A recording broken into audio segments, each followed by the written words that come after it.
sports. Let's move on to a very serious event that you covered in 1980, the Miracle on Ice. Mhm. Uh, what were the expectations for that hockey team going into the Olympics? I think people thought that that team, if it had won a bronze medal, that would be pretty good to finish third.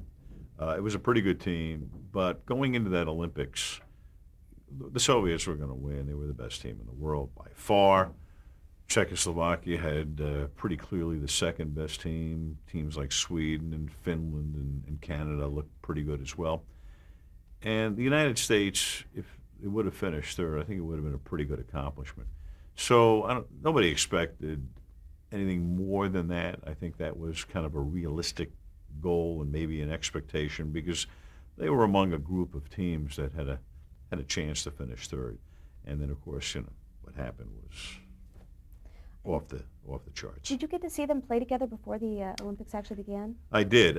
Ken Dryden was my partner in the 1980 Olympics, and we watched the U.S. team play a number of games leading into the Olympics. We watched the other teams as well. We went to the Soviet Union and watched the rest of the teams participate in what they called the Izvestia tournament in January of 1980, about 6 weeks before the Olympics. And so we had a pretty good handle on what to expect. And the U.S. team, I mean, they were a bunch of college kids, in effect, put together by Coach Herb Brooks. And, what's become mythology now and lore and all of this stuff was not known at that point. I mean, you're looking at it from, its formative stage. And then, of course, you look back now and you see exactly what happened. But I don't think there was any sense of anticipation that something like that was imminent at that point. Why had the Soviets dominated the sport for so long? Well, the Soviets had taken it upon themselves to, in effect, make hockey their game, even though it was Canada's game. And what they were able to do, of course, not having professional leagues as we know them or knew them at that particular point, is take all of their best players and put them together on a national team. I mean, even Canada couldn't do that. Canada had to use, in effect, amateur players. So even though, Canada had provided most of the players in the National Hockey League and the big stars in the NHL, they were ineligible. But for the Soviets, you were able to take the best people, the best players in that country, put them all together. In effect, this was their job. They were amateurs, but that was in name only. I mean, this was their job. And they were listed as, students or soldiers or whatever they were, but they were hockey players. And they were also more mature, too. I mean, the average age of the Soviet team was something like 27 or 28. The U.S. team was 21. Canada's team was young as well. So these were fully mature, fully ripened hockey players. And they had a great system, terrific coaches, understood the geometry of the game better than anybody had at that particular point. Fantastically well conditioned, so they had everything going for them, and they had proven it in the years leading up to the Olympics by beating, in effect, the best the National Hockey League had to offer. What were your expectations going into the U.S.-Soviet game? Going into the Olympics first. I just hope that the U.S. would be competitive in the Olympics, and then what happened is, on opening night, when the U.S. team plays Sweden and they get a dramatic goal by Bill Baker in the final half minute of the game to tie the game, and that gets everybody kind of stirred up for it. And then the big thing that really happened was in the second game of the Olympic tournament when the U.S. not only beat Czechoslovakia but routed them. 7-3 was the final score, dominated the game, clearly the superior team that particular night.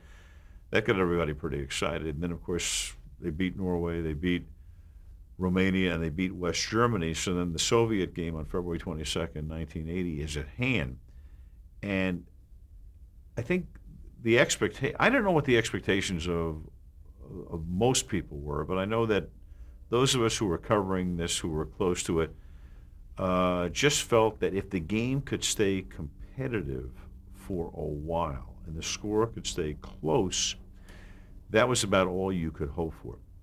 And the hotel at Lake Placid was just a couple of blocks from the arena. So when I'm walking over there in the early afternoon, the game was going to start at 5 o'clock, and it must have been maybe 2 o'clock. Ken Dryden and I are walking to the arena, and remember the conversation we had was, boy, if this thing can just be like 2-1, 3-1 midway through the second period, that would be okay, because what we were fearing was that it would be 6-0, and the second period would be starting or early in the second period, and all we wanted was a game that didn't get out of hand too early, and that was the conversation that we had going over there that afternoon, and there was a great deal of anticipation, obviously, in the country at that point, because the U.S. team had captured the fancy of so many people. But nobody really expected anything along the lines of victory, or if you really followed it closely, I think people who understood the game would have been shocked had the game even been close. And then, of course, what you get is what Sports Illustrated called the greatest sports moment of the 20th century. How do you think the game played into the sentiments of the time with the Cold War era? Well, when you considered everything that surrounded that game, and then you look back from the perspective of now, back then, I mean, you clearly understand, what had taken place. And this was a case of it just wasn't a very good time for this country. Our hostages were being held in Iran. The Soviets had invaded Afghanistan and were threatening. We were threatening to boycott the Olympic Games in the summer of '80, which we subsequently did. Inflation was crazy. The prime rate was close to 20%. We'd had gas shortages prior to that, and it just wasn't a very good time. I mean, we didn't feel really great about ourselves, and it was one of those like down periods. And then, of course, you have this hockey team that takes on the Soviet Union, and they were at that point. That was about as cold as the Cold War had been in a long time, and it only could have happened in a scenario like this, with all of these other peripheral things happening. And then you have this taking place in the United States, and then you have this team of underdogs that really shouldn't have any chance, defeating, in effect, a professional team representing the Soviet Union in a dramatic game in which the U.S. trails at 3 different points in the game and then comes from behind each time to tie the game and eventually win the game. It was the kind of thing where if you'd written a movie script, you probably couldn't have gotten it made because it just didn't make sense. I mean, it was too much of a fantasy. And that's what makes sports and real life sports so great, is that you never know what to expect. And I think, even to this day, if the U.S. had played that Soviet team 20 times, that might have been the only game of those 20 that they would have won. Because I think a lot of times people will forget about certain things that happened in that game. Well, the Soviets outshot the United States 39-16. So what does that tell you? That tells you they really dominated. The puck, for the most part, was in the U.S. end. Jim Craig, the goalie, was sensational. He was otherworldly that night. He kept the team in the game time after time after time. When the Soviets had a 1-goal lead, which they did for most of that game, 1-0, 2-1, and 3-2, he was able to make a save that stopped it from being a 2-goal game. I'm not sure the U.S. could have overcome a 2-goal deficit in that game, but they never had to. And Craig was able to, keep them in the game. And then the U.S., we were able to score on each of those occasions, and then finally get the game-winning goal at the 10-minute mark of the third period, and then have to withstand the Soviet barrage over the last 10 minutes. So it played out only the way you could have written about it in a novel, and then it happens. And to think about all of the influences, the peripheral things that were happening in the world at that time, it was a once-in-a-lifetime thing. And it was something that really couldn't have happened. And that's why, people look at that as as the greatest sports moment of the 20th century. And I remember going to New York when Sports Illustrated was going to announce in late 1999 the greatest sports moment of the 20th century, the greatest athletes, et cetera, et cetera. They brought in, this who's who of sports from, obviously the last 50 years, but they were going to encompass the entire century. And after they make the announcement that this was the number one event, I'm walking off the stage with Herb Brooks, the coach, and we're going down a set of stairs to an area behind the stage. And he said, "How can they vote this number one?" And I said, "Herb, are you crazy?" I said, "Will you ever get this? How could they not vote this number one? What else was going to be number one?" And it was kind of funny because he was a guy who was he was a coach through and through, and he didn't want to hear about distractions and all this other stuff, the peripheral stuff. He didn't want any of that, and that's what made him so phenomenal. And he was able to affect this incredible accomplishment. But he got a little misty-eyed that night. It was great because Herb died 3 years later, and I think he finally understood what had happened that night. Because you're in a building and you're looking out there and you see the faces of all the great athletes of the 20th century, and then you're up on a stage and you're a part of the greatest sports moment of the 20th century. I think he finally got it that night. And I was so happy because he died such a tragic death in an auto accident, to think that at least toward the end, I think he finally understood what this thing was really all about. What was the anticipation like with the crowd going into that the third quarter when the U.S. Came from behind to tie and then to take the lead? It was a funny night because it was first of all, the game was played at 5:00. You only had 8,000 seats. It's a field house. A lot of those tickets were taken by clients of Olympic sponsors and all of the rest. But going into the final period, it was funny. I think what you had is the feeling that, hey, the game was close, but they were going to win. Soviets were going to win the game. So it wasn't until the tying goal was scored at the 8.5-minute mark of the third period, and then Eruzione, of course, scores the goal to make it 4-3. I mean, at that point, it's insane. I mean, at that point, that's when sound has feel and the whole building is just rocking and shaking. And then those last 10 minutes were astonishing. And, of course, the last minute was a case where it's the hardest I've ever had to concentrate on the air because the place is going wild. The people in the truck are going wild. Everybody's now a fan. And I remember in that final minute of the game thinking that I've just got to stay inside the game here. I can't let myself go wild. I can't let myself be a part of the crowd. The Soviets were putting the pressure on the U.S. as well at that point, so a goal could have been scored. And I am working with blinders on like a horse. All I'm doing is looking straight ahead because around us, the people the support people on the platform were, everybody's like jumping up and down and carrying on and screaming and yelling. I mean, these are the people who were working.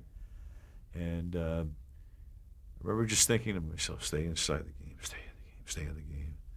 And at the end of the game, I couldn't have even told you what I said at the end of the game after I said it, because all I was worried about was just doing the play-by-play, staying there in case a goal was scored, not saying anything silly, not going crazy, not screaming and yelling. The crowd does the screaming and yelling for you. And so when I come up with the line, "Do you believe in miracles?" Yes. It's just part and parcel of calling the game itself, doing the play-by-play. And, I'm lucky in the sense that to this day people talk about it. They made a movie called Miracle, and, the guys who put it together told me, hey, if you don't say what you said, we probably don't have a movie, but you put this attachment to it. And I understand that right now. I can see what it meant, and being able to say that at the end of the game and have it played over and over and over and over, and people can watch it hundreds of times and still tell me they get chills and all of that. But that was very serendipitous for me. That was very lucky, and it was very lucky in the sense that in the last few seconds of the game, with the Soviets putting some pressure on, the puck comes out to center ice, and now with about 5 seconds to go in the game, I'm afforded the ability to come up with something like that. And if the Soviets were putting a lot of heat on, I wouldn't have had that chance to say something along those lines, because I would have been doing the actual play-by-play of them attacking the net. So I remember the only thing that came into my mind was the word miraculous. And somehow miraculous, the word in my head, gets transmitted as a question and orated as, do you believe in miracles? And then I answer it with yes. And then at that point, the best thing to do was just let it play. I mean, no words are necessary at that point. And I think I even said something to the effect, no words, just pictures. Because people are so conditioned to announcers talking a lot, summing things up, in effect, providing like an extraneous sound, but it's a sound that you begin to expect. And so at that point, I just felt it was just best to just, let this whole thing play out. I mean, what could be better than this? And that's where, television's a visual medium. And I just felt it was the best thing to do. But in terms of those words, I look back and I think I was unbelievably lucky. It did put a stamp on it to the extent that even the players consider me, and it's always astonished me that I'm like I'm like part of the team, and they've invited me to certain affairs when they'll all get together, and nobody else gets invited from the outside. And I'm thankful for all of that. I always thought, hey guys, you did it. You wrote that script. I mean, I came up with the words, but the script was yours. You put it together. You put me in a position to say something like that. And I'm thrilled for them, because what it's done is it's created a situation where, as great as this event is, and this event would have lived no matter what I had said at the end. I mean, this would have been clearly one of the things that people would have remembered for the rest of their lives. But they're so thankful that I was able to put the words together, and I'm not only thankful I was able to do that, but for them too, because I still feel that this was such a unique event, something that had never happened before. I can't imagine a scenario where it's going to happen again under those circumstances. So for me to be able to do that for them and watch them be able to exult in this, a quarter century later is just so satisfying for me. Was there any greater anticipation after this game for the gold medal game? Well, then you had the game on Sunday morning, and the U.S. still had to win that. And but I just think the afterglow of that game was so enormous that people didn't understand that the U.S. still had to beat Finland on Sunday morning. And that's the great untold story of 1980. And the U.S. trailed in that game 2-1 going into the third period. And of course, we all find out later that the coach Herb Brooks told the team before they come out onto the ice for those final 20 minutes, he had the greatest line I've ever heard from a coach ever, when he told that team, if you lose this game, you're going to take it to your grave. And he was right, because can you imagine? You think we'd be sitting here right now talking about 1980 to the degree that we are, to the degree that people remember it, if the U.S. had lost to Finland and not won the gold medal? To beat the Soviets and then lose to Finland, that would have taken a lot of air out of that balloon. So it was a hugely important game.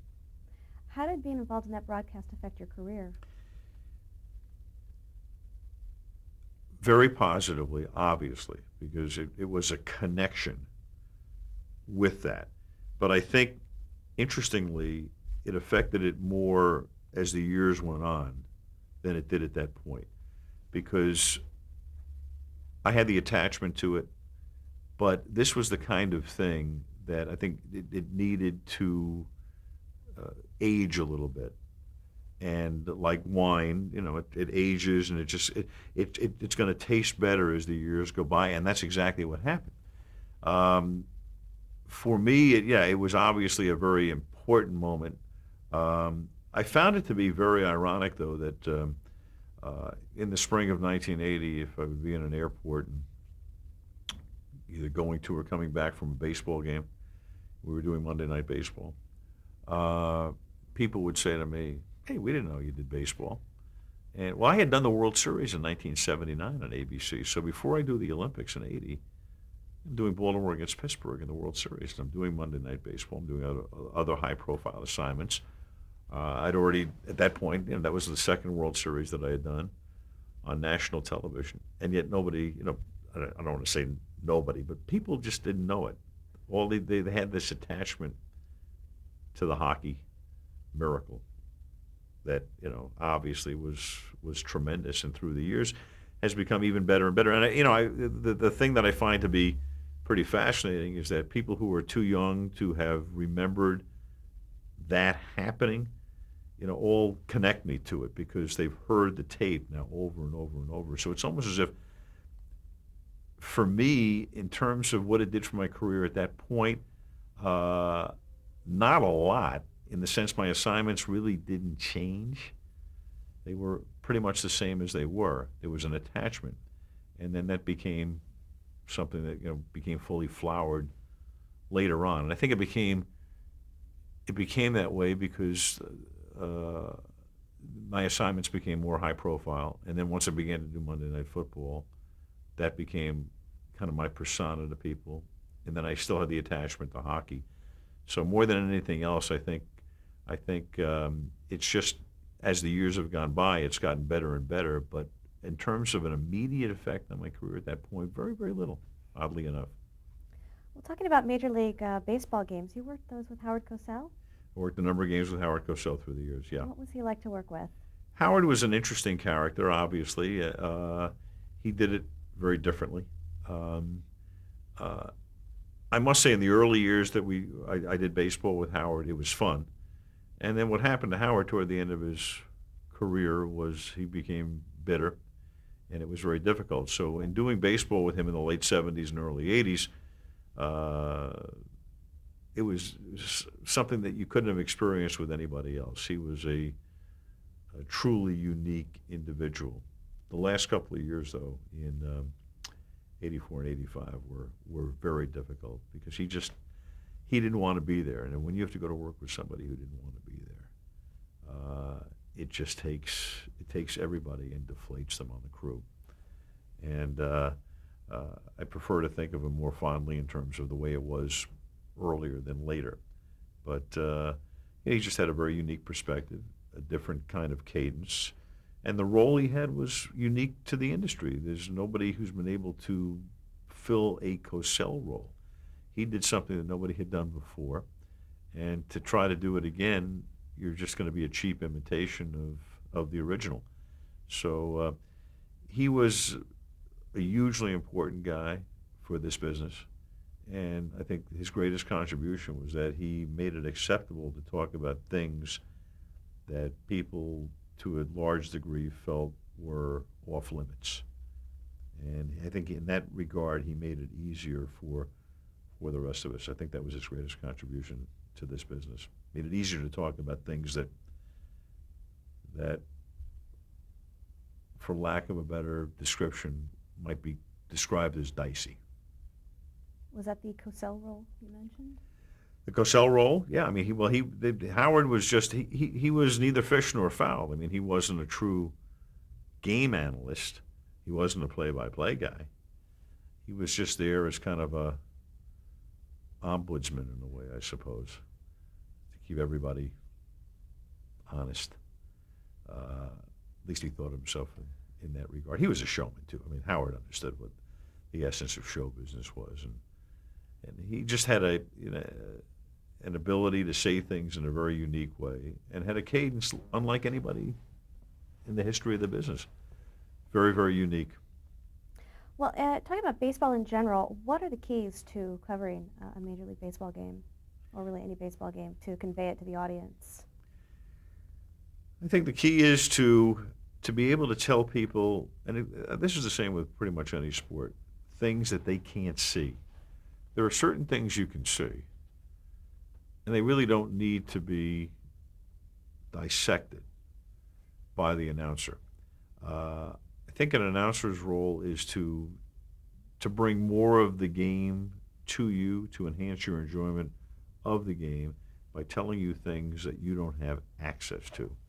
And then in addition to that, you have to provide the accompaniment, though, because even though it's television, even though you can see it, I think people expect, as part of the play-by-play, to make sure you're in concert with something that, in particular, is dramatic. And I've always thought of the game is a melody, and you're going to provide the lyrics for it. And you want to, the key is to just be in the same flow with the game, because sometimes games out of nowhere, or situations out of nowhere, become really important, but it's a subtle change, and you have to be aware of when that's happening, and then you can kind of have your voice begin to rise a little bit. And you're kind of going along, and there's a flow to the game, and you don't want to be cacophonous in the sense that if the game is here and you're up here, that's disconcerting. If the game is here and you're down here, that's disconcerting to people. So just stay there. But once in a while, there's this little transition, and I've always felt that that's where I get my jollies in this business. Seeing, having watched sports all my life, understanding when those transitions take place, to go, hey folks, you know what? Here we go. And especially in baseball. Baseball is the sport that affords you the most opportunities to do that, because it kind of goes along, and then all of a sudden, there's this spike, and you got to be there in time for it, and prepare the audience for it. Well, now, what about a sport like boxing? In the mid-'80s, you covered the Hagler-Hearns fight. Right. What is your role there as the announcer? Well, in boxing, even though it's on television, I mean, part of it is that this is where you want to be in concert with the picture. And you don't have to necessarily use verbs, because people can see certain things. And unless the verb is absolutely perfect, that'll be disconcerting. But it's kind of like an energy level. You want your energy level to sort of match what's happening in the fight. Boxing's a very different animal on television to do the play-by-play for, because there's very little time for analysis. Things are happening too quickly, unless the fight is so, extraordinarily dull and full of inaction that you do have that opportunity. But if it's a good fight, it's pretty much, it's just staying with the fight, keeping your energy level up, and, and providing the, hitting the right notes, the right lyrics to go with that particular melody. So in that way, boxing is the most unique of sports, because it affords you so little time to do anything but, in effect, what they call the blow-by-blow. All right, let's stop right there.